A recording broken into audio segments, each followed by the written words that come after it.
Use movable point to create pairs of polygons that have congruent and corresponding angles but are not similar.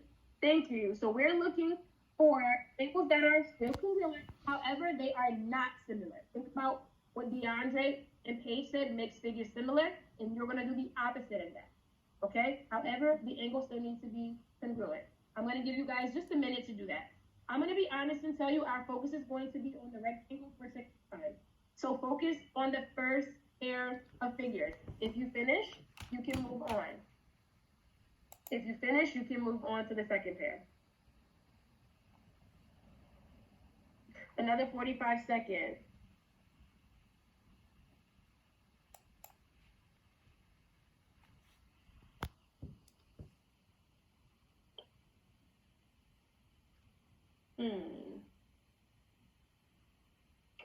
Okay, Timothy, I want you to share out for the first one. I know I was supposed to get you for the last question, however, I did not. So be prepared to share.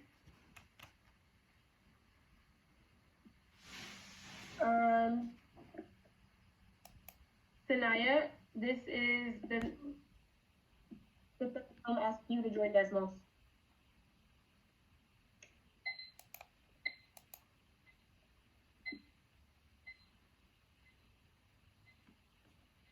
Remember, if you are not in Desmos, you're not in class for the day. All right, so Timothy, I just took a snapshot. I'm going to share my screen. Give me 1 second.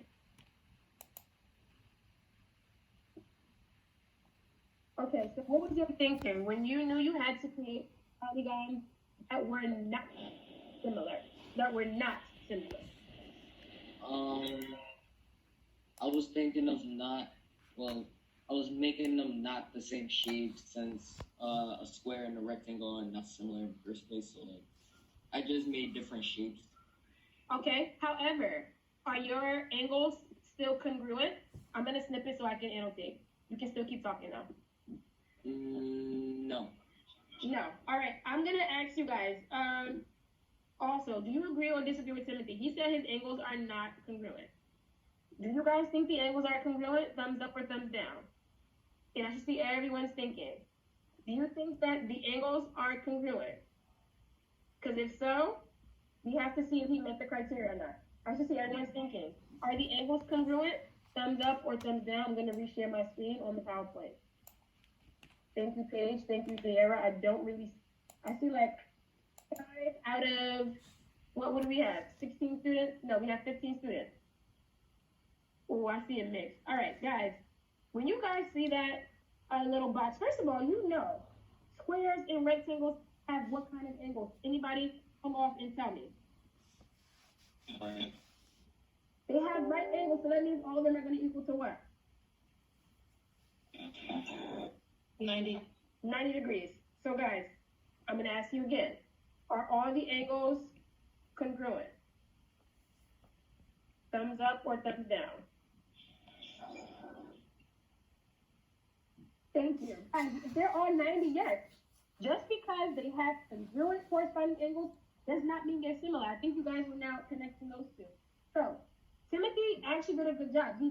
He made figures that were not similar. You guys look at the side lengths.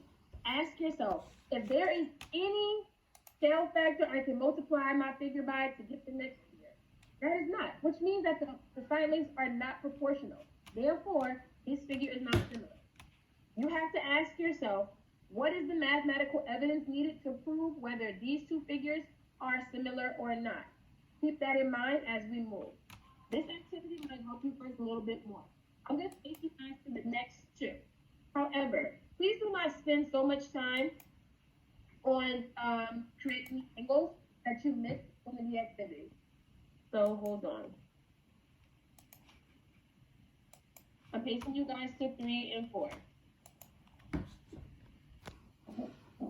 And actually, let me kind of show you.